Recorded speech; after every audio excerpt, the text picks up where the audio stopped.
So chapter 12 begins with James, the brother of John, son of Zebedee, being killed by Herod by the sword.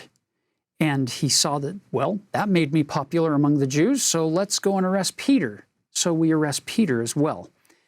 And he put him in prison with 4 quaternions of soldiers, and he's intending after Easter to bring him forth to the people. Now, that word Easter is a much later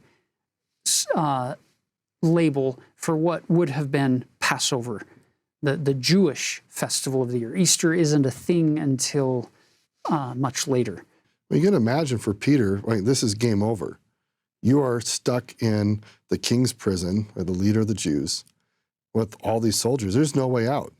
Herod's already killed James, so what's the chance of getting out? And so the story is preserved in part to just show that God has a plan, and sure, he doesn't always physically save everybody. He's got a purpose for what he does, but he needs Peter to be around for a little longer, and he's going to enact this really incredible miracle of getting Peter out of jail, and that's going to reinforce the faith of the people who were these early converts. Which, by the way, if you're one of those early followers of Christ and you're keeping track of what's going on, and James just got killed, and now Peter's in prison and he's next, you'd be gathering together with some pretty intense prayer and fasting. Well, that's exactly what these people are doing. And that night, the angel comes down, smites the chain, knocks Peter on the side, raises him up, and he gets up and the chains fall off. He comes out of the prison and he goes out, and he thought it was a dream. He thought he was imagining this in the middle of the night. And then when the angel gets him outside the prison and leaves, he realizes, it's real, I'm free. So he goes to the house where these saints have assembled, the house of Mary, the mother of John, whose surname was Mark. So John Mark, tradition holds that John Mark becomes Peter's personal secretary.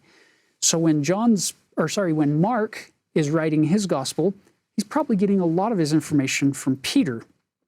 Well, here we are at his house. I love this story. It's just so authentic to how humans are in a moment of like stress or surprise or astonishment. So Peter knocks at the door of the gate, in case he's out of prison, and a damsel came to hearken named Rhoda.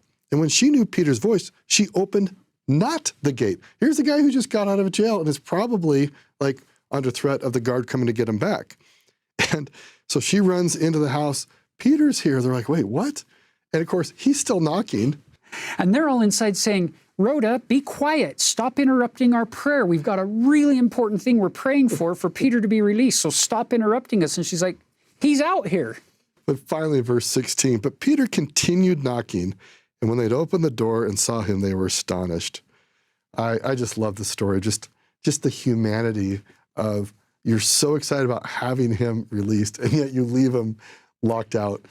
Isn't that fascinating that sometimes you actually get what you pray for?